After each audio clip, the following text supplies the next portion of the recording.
Hi, my name is Katherine Welch, and I'm going to be giving an informative speech about my transition from high school into college.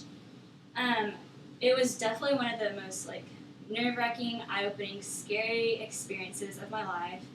Somewhere it was kind of exciting, but I was just so nervous, I just almost couldn't handle it. First, I'm going to be talking about my high school experience and how laid back that was. It really was not that demanding. In class, you had a question, the teacher came to you. If you were taking a test and you need extra time, you could stay after and do that. And for tests, you just need to study an hour, maybe two, and you would ace it.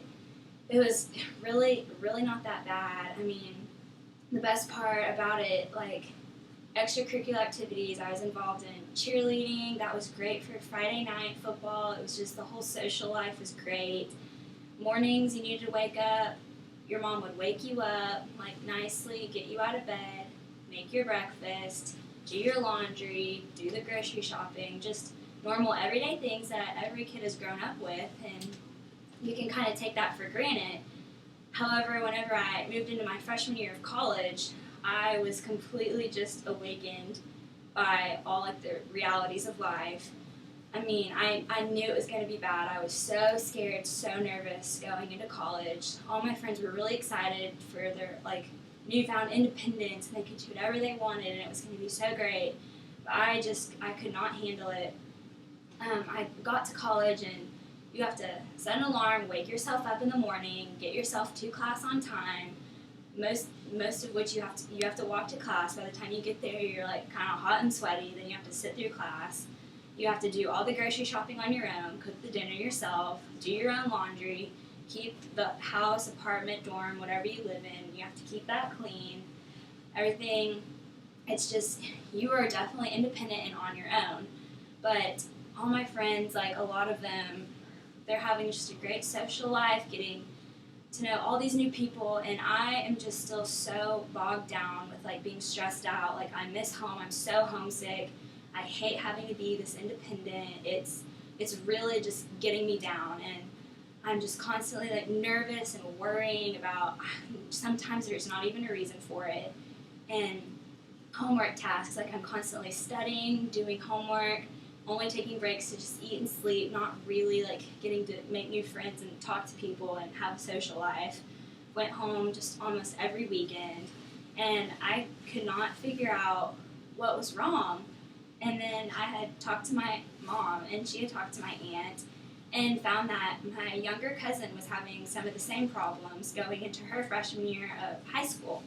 And they took her to the doctor, and they got her tested for anxiety and ADHD. And both which she tested positive, and a lot of her symptoms and problems were the same as mine. So over the summer, before my sophomore year, we went and got me tested. I tested positive for anxiety and ADHD, and I got a little bit of therapy, talked to somebody about it, got on medicine, and that helped a lot. Before, I really didn't know what anxiety was. I just thought it was people that were nervous and oh, they can do something about it if they really care. But I found out that from a website and a doctor that we had talked to, that it is actually a mental illness and disorder, and it is a chemical imbalance. It can be crippling and just can really just weigh people down. It makes, especially their first year of college, just a really hard time. And ADHD, I just thought that was for the hyper boys in the class that couldn't sit still, but little did I know that that was actually why I just could not get my homework done in a timely manner, leaving me with no time for leisurely activities. So that summer we got me acclimated to the medicine. I got used to it, and by then I had my mindset that sophomore year was going to be a lot better. So I went into college with a positive mindset. I was already more calm from the medicine, and just right from the start I was already feeling better. I could get my homework done in a timely manner. I got everything situated, took care of everything. And I could still, I had time, I met new friends, I was going out, I lived in a house full of roommates. It was really great. And just little did I know, if I would have just found that out sooner, I could have had just as great of a year my freshman year. It was just such a hard transition going from high school to college my freshman year, but I decided I wasn't going to let that bog me down for my sophomore year. So after getting on the medicine and really getting like my mindset into it, I had a much better sophomore year. And I really think that that could be important for a lot of people going into college. And that's all.